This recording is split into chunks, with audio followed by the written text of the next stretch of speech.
Hi, are you a passionate video game player, specifically Diablo Immortal?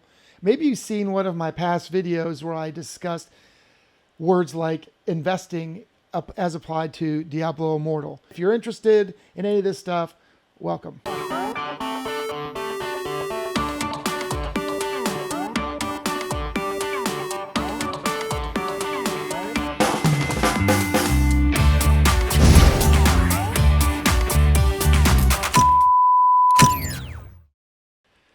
All right, we get to finally talk more about Diablo Immortal and investing and microtransactions and education. A lot of great things that I'm very passionate about. And I'm going to assume, although I don't want to assume, that maybe you saw our previous video when I created this video called Diablo Immortal and investing to some extent. And what we did is we talked about how my specific case of as a Diablo Immortal player and how I'm investing my time and resources and money into this game to better our team, our clan, to retain immortal status in the game, which is a fantastic game if you haven't played it yet. Well, we got lots and lots of great feedback, and I really appreciate all the feedback from all the viewers who submitted comments and questions. Like I said, they were all very positive. And we also had some people that,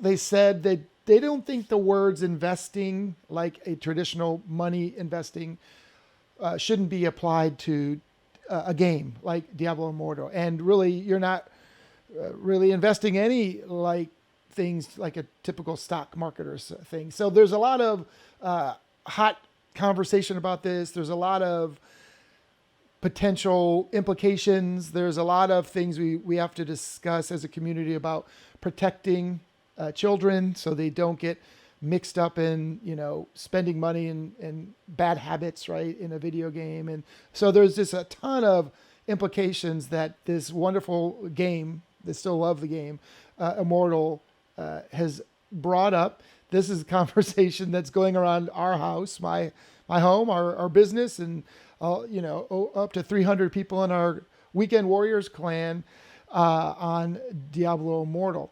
So I wanted to have a continuing discussion, and actually, there's so much discussion. There's a series of videos that I'm going to be coming out with talking to different people, and I wanted to bring the first to introduce a really good friend of mine, CJ Oyer. And if you've been fortunate enough to see another of the videos that we created with Chris as it relates to education and what his career as a game developer, and the 100 games he's created, you can watch one of the other videos that we've done where it really introduces his full career and where he started, where he came from. What we want to focus on this is another opinion from a seasoned game developer since 2008, has created over 100 games, and really one of the most successful game developers on the platform of Roblox. As you see, he's very, very humble, very down to earth and centered, and he downplays a lot of his massive success and having over 207 million gameplays on this platform, almost 4,000 years of screen time. So if you don't know about Roblox as a game platform, it's very powerful, very diverse game platform. Very, very much different than Diablo Immortal, but they've been doing this a long time. And I really wanted to get one of the very top game designers in the world to speak from a game developer and what are some of his observations of what's going on in Diablo Immortal, how I've used my analogy of investing, which I'm still sticking by, of investing my time and energy to improve my character with respect to my team and the team's ability to play the game well in a game called Immortal, not specifically on how I'm going to turn that time investment. I'm not going to be selling anything or anything in the game. It's simply to help our team win and educate others. Okay, so sit back and enjoy our conversation with Chris. Okay, Chris. So everybody, I'm really excited today to spend some time with a good friend, Chris Oyer. He's one of the top, and since 2008, I believe, he's developed Yeah. very seasoned game developer. Have developed over 100 video games, including some of the very top selling and performing superhero games on the Roblox platform. And Chris, I think they even did so well. I think they made some real live toys Yeah. that were sold Yeah. in Yeah. Walmart or with The oh the yeah, game, that right? that toy was a surreal experience. Like that, at no point in my life did I say, "Oh yeah, I'll have an action figure." That So yeah, there you that's go. great. Hmm. Well, anyway, and thanks for your time. And so we would just want to Of course. hop right into it because we're going to be talking about something that,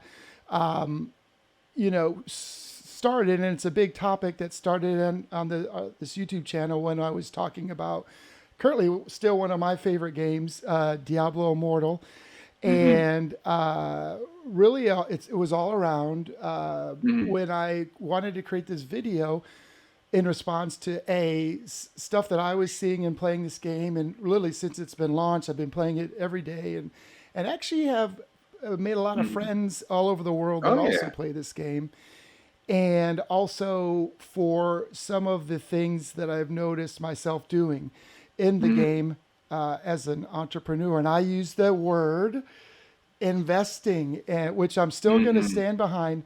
Yeah. And in the context, I'll have Chris go into it because Yeah. it's really meant more to be a response and having other people Uh, give their take on this. But my take was basically for myself as a warning to some of the people that I've seen in my Immortal clan, as be really careful because you're investing your time in a game hmm. and you're investing real world dollars in a game. And as Hmm. we've seen in the news, people have spent upwards of $100,000 Yes. on a single Yes. game, or you can spend zero. But the whole point Hmm. of the video was to warn people to, just like you would a budget or making a major purchase if you are, Hmm. just to plan it, make sure it fits in your budget. Don't Hmm. overspend and put yourself in a harm Oh financially, which yeah. I'm going to then turn this over to Chris as because he has many years of experience in games and game development and sort Hmm. of in the world of microtransactions. What honestly Blizzard and Microsoft now have done in this game, I believe it's created a whole Hmm. new genre. And along with, there's that, what, Spider Man saying, right? With a lot of power comes a lot of Great. responsibility. Yeah, great So power comes great responsibility. that's Yeah. right. And I'm just wanted to be an advocate of responsibility because I'm sure we're Hmm. not going to be the first people talking about this. And especially if the industry continues and people get into trouble for maybe not spending, maybe Uh, they shouldn't be spending the money. And actually, one of the most important things that we'll talk about is how do kids, the role of kids. oh Obviously, we're yeah. not Hmm. proposing any kid, that if you got parents that you really pay close attention because there's a Hmm. lot of ramifications. So, Chris, I'd like to Yeah.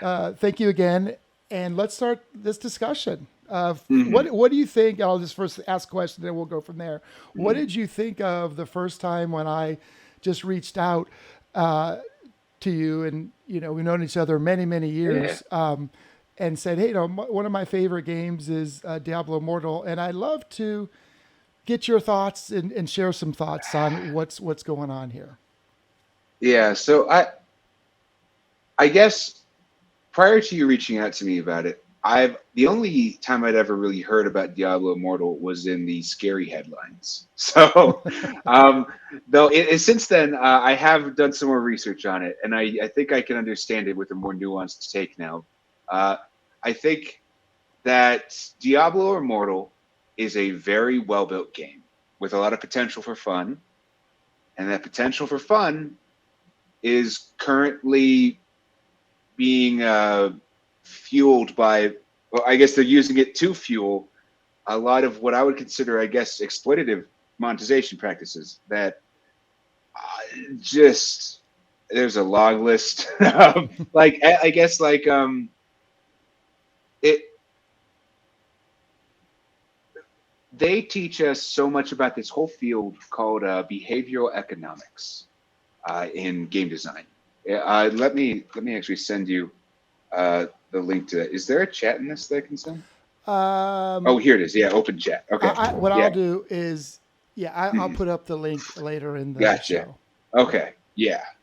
Well, I guess the thing is, our brains, we look at the world with its infinite complexity, and we gotta scrunch that down into a very into something that we can work with, something information that's useful.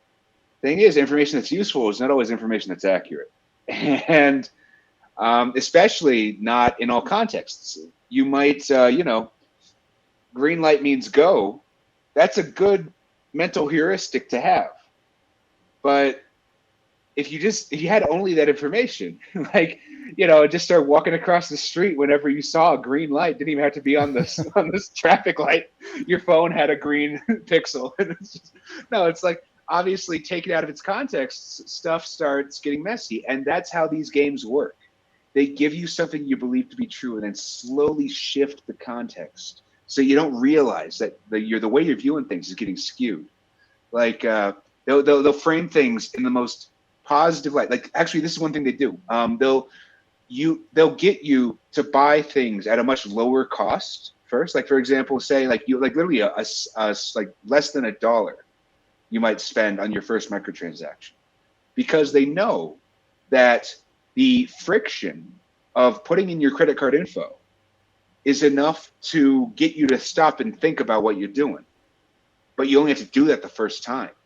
And so if they make the first time very, if they make it very compelling, like a very good deal, Like a low barrier. then you overcome that bit of friction. And now next time you're doing a $20 one, you don't stop to think about it. It's these kind of things that they do again and again. Like every time there's like a little thing they could do to squeeze a little bit more manipulation out of it. Like they'll do it, and I think that really is just my issue with it. It is very much monetization. I think the game itself can be quite fun. I think the game's progression system, if it weren't for the monetization, especially like here's the progression goes off the rails the second you pass like 30 year, if I remember correctly. And so if they 60, yeah, it's free 60, to play from 0 up to 60. Yep. yeah, and then things start getting then the monetary system kicks in, and all of a sudden you can kind of see, because my issue is when you choose monetization over gameplay, it's always a trade-off. You can give them everything for free, or you can make everything cost money. And I think I haven't seen a game come closer to make everything cost money than Diablo Immortal. And well, in it's essence, a shame. Yeah. they're giving all the players, and obviously I'm one of them, the ability to, in the beginning, buy all the power. And I invested some money, but not near like some of these big, the whales they call them. But you can buy all the power in the game from as soon as and then you can, they monetize it. But after you do that, I mean, the things in the game, which is what I created that first video on gems, the leveling up, once again, kudos to Blizzard. Yes. Great idea, right? And great way if I was going to monetize a game and optimize our profits. I mean, wonderful idea. But I think that's where the issue is. Now, what do you think? Do you think that we're going to see as a game developer for many years, do you think you can just read the headlines, as much money as Blizzard is making on this game? Do you think other game developers are going to take notice and they might say, well, if they made 100 million in this, we can make 200 million. I mean, what do you think? Do you think it's just going to spiral out of control, or do you think this is kind of something where we're observing what's going on and maybe wanting to steer away from it? Yeah. So AAA companies are always testing the waters for what they can get away with. A few years ago, the main pariah was EA, because they would have loot boxes that would, and their progression systems cost a lot.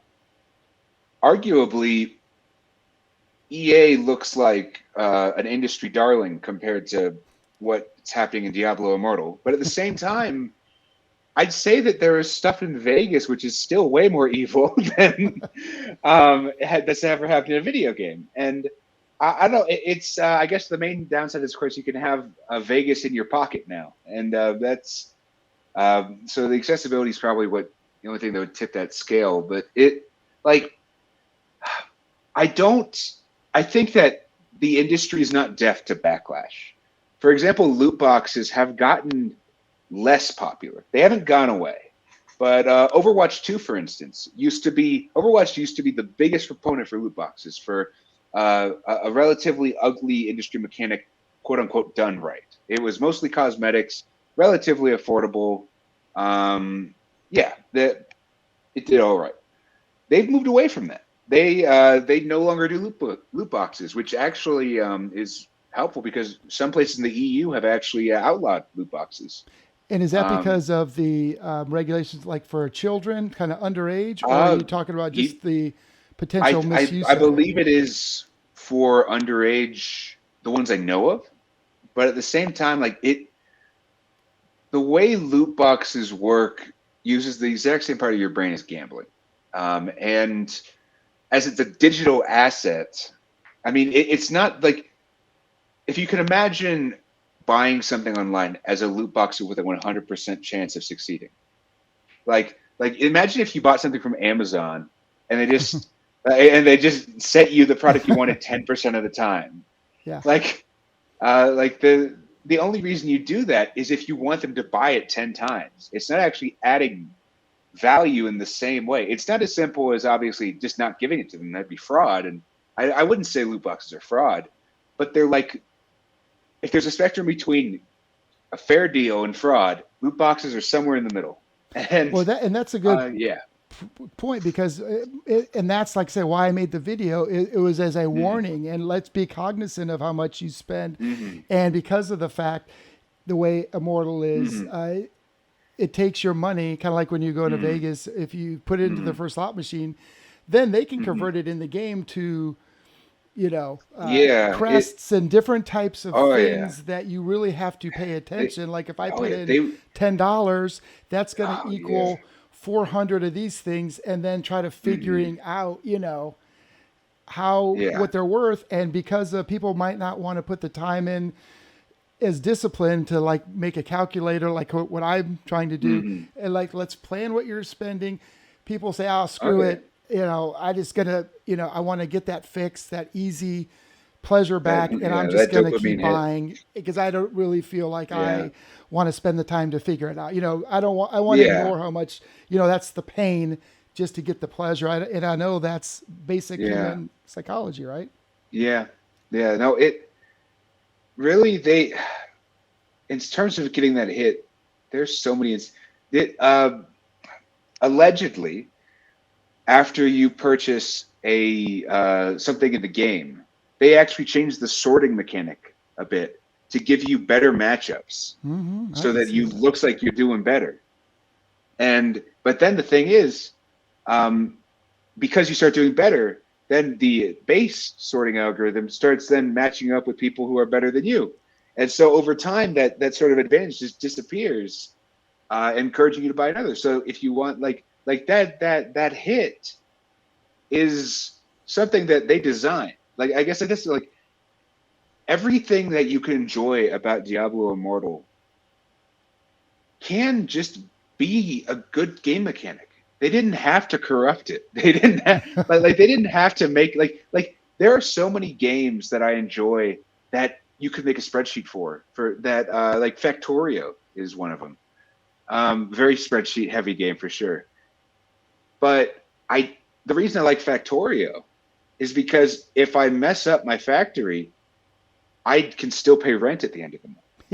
It's the difference between hopscotch and walking across a minefield. Same Yeah. actions, different Well, consequences. and very well said, because I would say Yeah. we've got a great community of streamers Mm-hmm.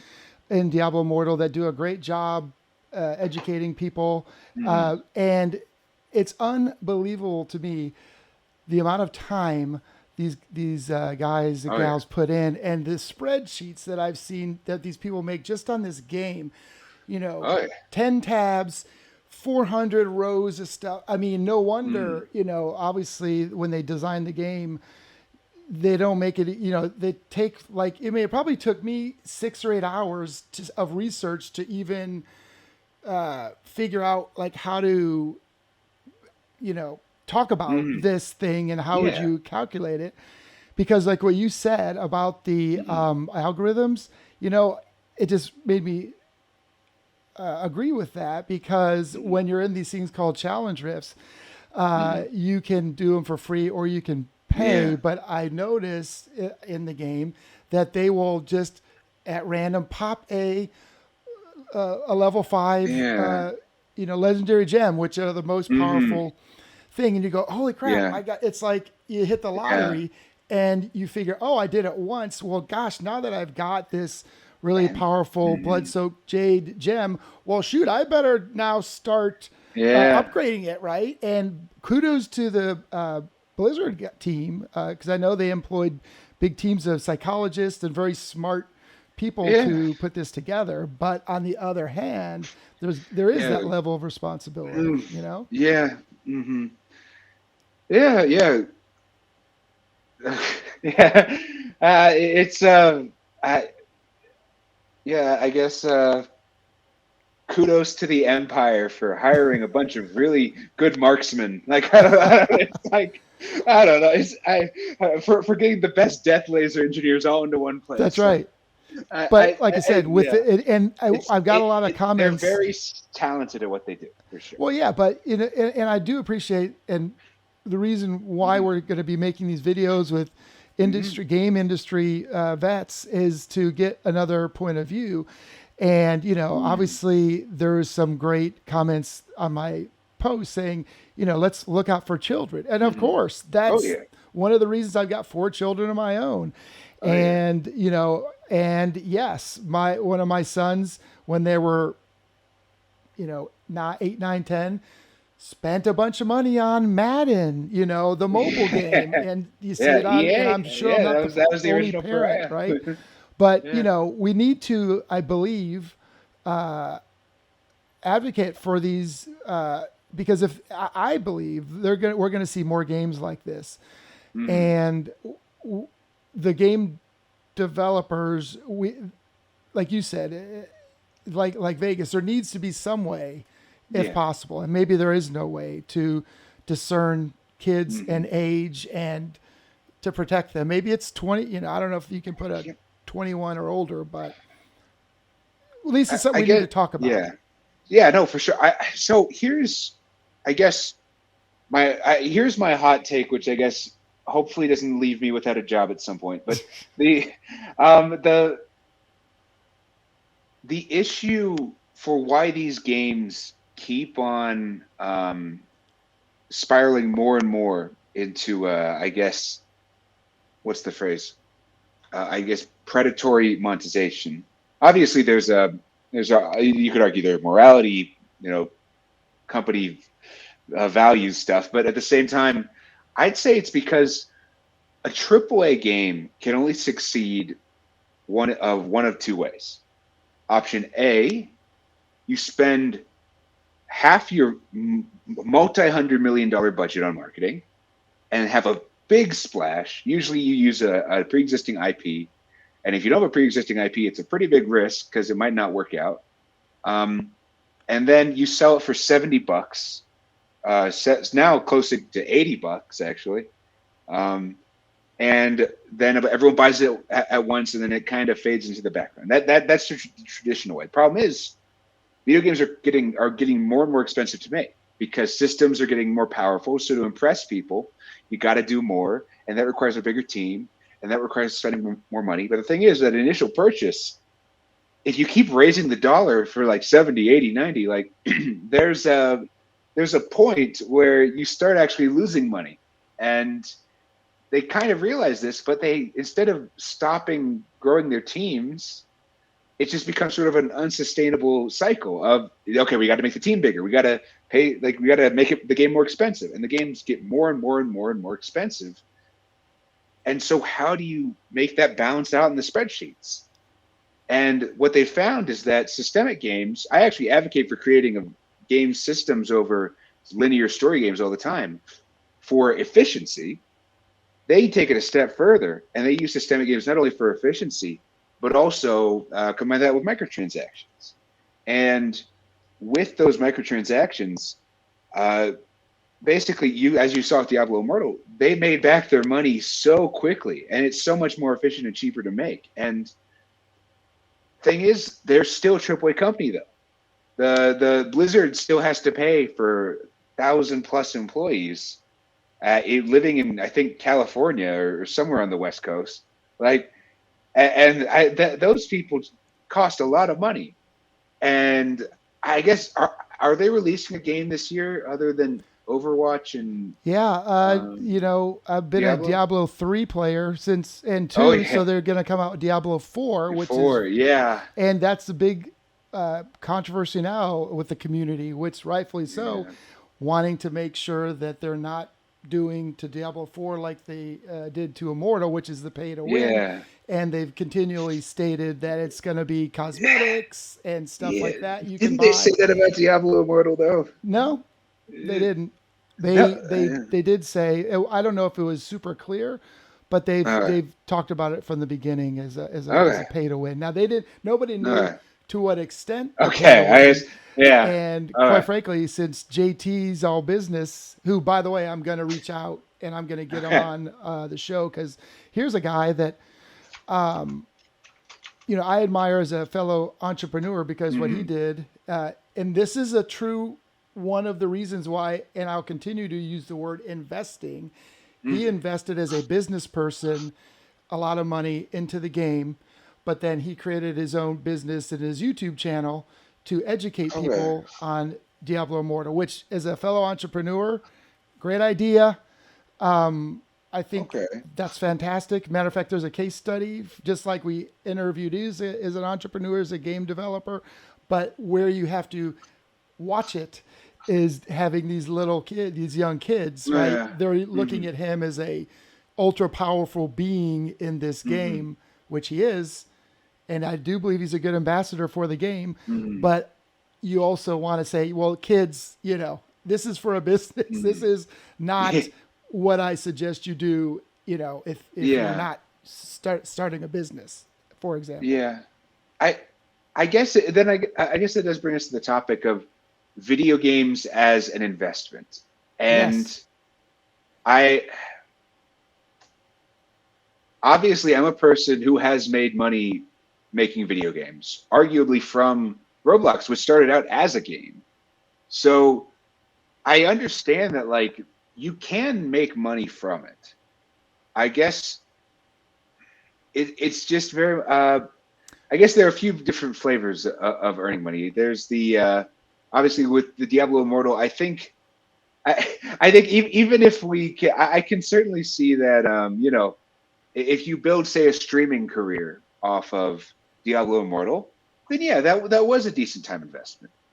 But at the same time, I think when I'm guessing when people saw the previous video, because that's what I assumed was there was kind of like a NFT style, like sell your stuff in game to make money, and I was like, and I actually rewatched the first like 10 minutes like 5 times, like did I miss it? Did he say did he say the part where like I have to like know this part like Well, but no that's quite frankly the reason for the second video, and I'm going to still stand by yeah that word in the context of a player. So if I'm a player, any yeah of us are players of a game. mm-hmm, And I don't care if it's Diablo 3, Diablo 2, if it's mm-hmm. Halo. Yeah I want to become a better player. So it's all semantics. yeah I'm going to invest money to buy the game, to buy the mm-hmm, Xbox, and I'm going to invest my time to mm-hmm. practice and get Well better. yeah And I'll use the example that people have heard when we had our esports company and people like mm-hmm. Ninja and the the best esports players in the world lived Oh with yeah us for a while. oh yeah Well, and my wife will be on another show. That was we showed the investment and staying for up sure late and working hard. But once again, yeah that's towards a team mm-hmm, and investing mm-hmm. towards a team success. Yeah. Which, by the way, Mm, Diablo Immortal and I'm sorry, I mhm. know you're Diablo No, Immortal has that aspect, and I think that's mm, the tricky thing is that the way they designed the game, which is brilliant, with the shadows and the immortals, and I've got 300 people on my team of immortals, and we are as a team trying to reign, and mm, nobody tells us to invest or not to invest, but in the bottom line is I believe it's on. It's not an esport with Immortal, but it could be. But it's got Hmm. little seeds of all these Oh things yeah. that I stand behind. Where I say investing Mm, your time and money for for my sure. own goal, which in this case is to be Mm. a better player for our Oh team. yeah. I definitely think that your use of the word investing, like it fits the definition. I think if we're talking about context, though, we have to remember the context of, for one, there's Diablo Immortal, which already people kind of associate with shady business practices, and then like beyond that, there is the wider, obviously NFT play for money kind of grift scene, which so I think it's not so much that that honestly, I think if it'd been called investing into investing with becoming a streamer, or because I think you are probably uniquely qualified to say what kind of skills you should invest, like how you should grow your online presence in that area. I think it really is just like the second people heard Diablo Immortal, it's like, oh, like alarm bells just started going off because just because that game has such a negative association with finances in most Well, and people's mind. also there was a whole issue with people selling currency in the Oh game, yeah, and oh people yeah, would buy instead of yeah, from the credit card theft $10, stuff. they would buy it for $3, and then all these uh, accounts got banned because they weren't buying it from the Blizzard store, right? And they were Yeah, going around the mm, EULA, which once again, you know, it's it's a it dangerous move. well, it is, but in my opinion, there's a lot of positive aspects I think that can be looked at. Oh yeah, And what if I'm a game developer? If I'm Blizzard, I mean, you're hmm an independent, a smaller game developer compared hmm to Blizzard, yeah, but this genre, I believe this is the, using that investment, right? Why hmm can't we create things of that become valuable in the yeah, game as an asset or NFT that can create its own economy in the real world without, I'm not saying gambling or anything, but can you make hmm real, I mean, this is just a question. Can you make real digital assets that exist in the game that can appreciate and say, for example, when you want to maybe sell an account, or maybe you want to hmm sell some items, and I'll use something like World of Warcraft, where you can craft hmm and things through experience. And quite frankly, if I'm gonna pick up a game like Immortal, I may or may want not want to spend the time right to level up my characters. So yeah, why could it be set up hmm to if you've got people that do want to spend the time and invest their time and money to create something of value in the game that is valuable to other players, yeah. create a safe, secure marketplace that Well, potentially creates value and maybe even jobs and other things that would eventually exist in a metaverse or something as it evolves. so I think that really is the big difference, and partially why I'm not. I think so. From what you just said, it sounds like there are two ideas. The first one is digital economies in a metaverse, and the second one is NFTs. I think digital economies in the metaverse is perfectly workable. I think that if you can create value, you can sell it, and you can make the world better. You can hire people. You can expand outwards. And I think NFTs are the opposite of that. I think I can't stand NFTs. They are the aesthetic of adding value. They are Yeah. literally surface level. Because when you mint a token into an NFT, you're like, I guess that's if people talk about NFT investing. Let's compare it to like the closest analog of maybe buying a stock or something, and you're hoping it goes up or down in value. At the end of the day, at some level, the stock's value is based on that company.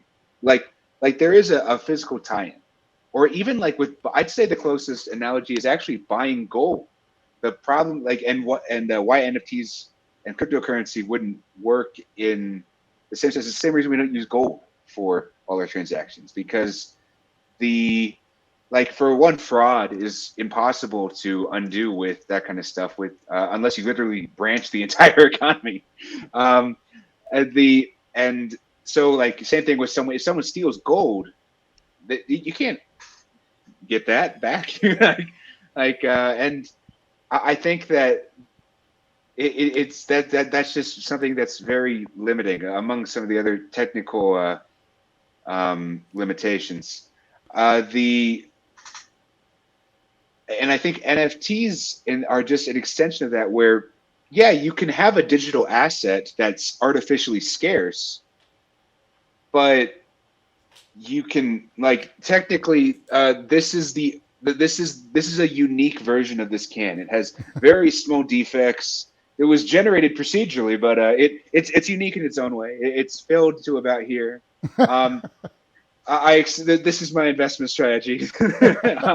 I don't know, but like that's in like with yeah, there probably is a market in like the pennies level for this somewhere, maybe like a recycling plant, but that literally is just for the raw materials of this. There's no raw materials to an NFT. Like, and I guess, sorry if this has gone on too long, but No, like no, no. It's yeah, I just, at the end of the day, you have to tie the value holder, the value holding currency or asset to value creation. And at no point was value actually created in that.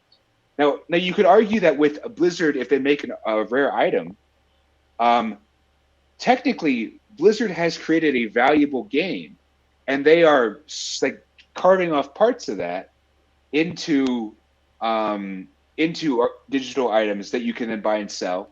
But the problem is, unlike, let's say, a stock market, it's purchasing within Blizzard or a Blizzard created economy is a zero-sum game. If you buy a digital item, like you can't, if you buy a special magic item in that game, even though I'm sure it'll help you perform more,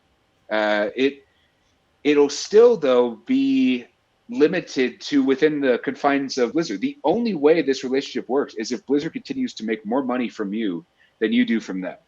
And so unlike with the wider economy, where if you find a better way to make solar panels or something, like you could create wealth. You can't create wealth in a video game community from digital assets alone. You can combine right. things. If Yeah. unless the Yeah, like, so for example, you like use something it, like Roblox where you're yeah, very well many years. So mhm, this is switch a little bit. for sure. So describe that. I mean, there is a way Yeah. for developers and publishers to make money. Mhm. There's a Robux. Just Yes. so how does that compare or contrast? Yeah. So I would say the first thing is Roblox actually has limited items in it as well. I'm not a huge fan of them, but they exist. They and I'd say that with the limited items, the only thing you can really do to earn money from it is resell at a higher price. Like that's the only thing you can do. You can't The make it. players or the publishers The players can buy a limited item and then resell it in the themselves. game Yeah, and so there are Roblox limited investors who make money trying to buy low, sell high, and inside the game. yeah, they'll speculate that. Well, I guess the inside the platform, the limited Okay. items exist across the entire platform, and uh, they the issue is that's not like the. I guess I've always been a fan of, I guess, the Warren Buffett investment strategy of index funds. So that market is probably never for me. But there's nothing once you buy the limited, you're kind of powerless. Like you can hype it up, but even then, like if that's not necessarily going to help you too much unless you're like Elon Musk and getting in trouble with the FCC. The But no, like you can hype it up, but that's pretty much it. Meanwhile, for say creating a game on Roblox, you actually have a potential to create wealth there because you can create something new and unique that can actually you have agency still. You have option like if the state of your game right now is of a certain value, there are things you can do to increase that value. You cannot necessarily increase the value of the limited item you bought. It might increase in value and you can sell it then, but you aren't in control of that. And I think that that's the big difference. It's empowering the person who owns the asset to create wealth out of it. Like my game arguably played a small part in increasing Roblox's economy size, because as games like that grew on the platform, more people would join it and spend more money in it, and so it actually so in its creation of wealth, it actually was able to tap into a larger portion of the general economy. And so yeah, I think that's really the big difference. I think there's a lot of potential for wealth creation in digital spaces. I don't think wealth ownership alone is enough. So yeah. No, and like I said, this is great because this is going to be an ongoing. This is just, I think, the beginning of this discussion, because I know I could, and we're not. We could probably talk, the whole day about this stuff. At least I could, because I believe there's aspects of all this that is the future, and it's the current, and we're seeing glimpses of a very successful platform, Roblox. Both for the players, the creators, and industry. There's a lot of things that it touches, and Blizzard, Microsoft does a lot of great things, and I'm going to just speak as a player in this game that I really enjoy. And the reason that I'm even making these videos is to educate and answer for myself. Why am I spending this much time? Because I played video games like you have since I was really young, but why specifically am I playing this game for, this long, this many hours? And my quick answer is very quick, is the community is why I do. You know, the guys that I meet and the teammates and the girls and the people that I've met, that's what's so engaging, that we are all working together as a team in our clan, which is called Weekend Warriors, right? To then overthrow the competition in the game. And that whole, that's why I'm playing.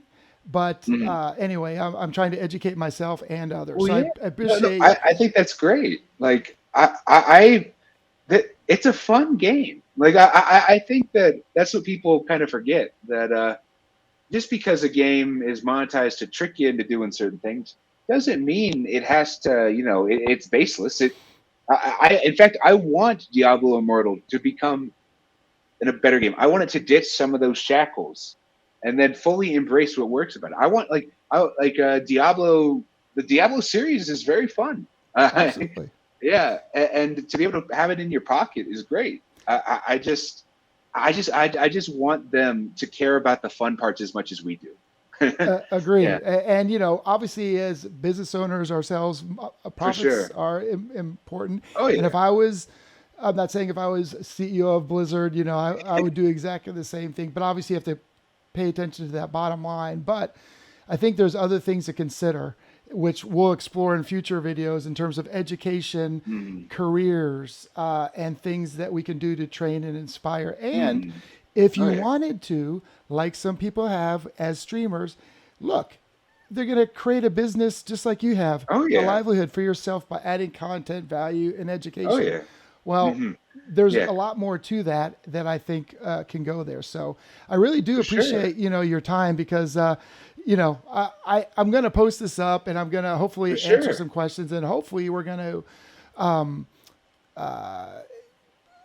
ask more questions that are going to hopefully get more answers and help more people. And quite frankly, that just came out because of this. As a professional developer in a platform, Roblox, right? Maybe there's even more discussion around that, because it is a wonderful platform. And I think we can all learn from what Roblox is doing right. And obviously there's doing some things maybe that aren't, but maybe a future topic will be, what's the future of VR, in all of this, right? And how does VR fit into all of this in terms of virtual worlds, metaverse, and like I said, lots of things to discuss and consider. But I also respect for people's time that, we want to also hear feedback. So, maybe one day we could talk about a live stream where we could get people in real time. Because I think if we do have enough people and different views and opinions. I think it would be Oh yeah, worth sharing. So let's get the discussion going. yes. So thank you, Chris. Thank you for your time, for your Oh yeah, passion and your insights towards oh this. sure, And, yeah, best of luck in Superhero Life 4 yeah. and some of the game development you got going on now. And best of luck and big Thank you. congratulations to your success so far. Thank you so much. I'm honored that y'all keep having me in these. Yeah. Well, thanks so much. All right. Thank you.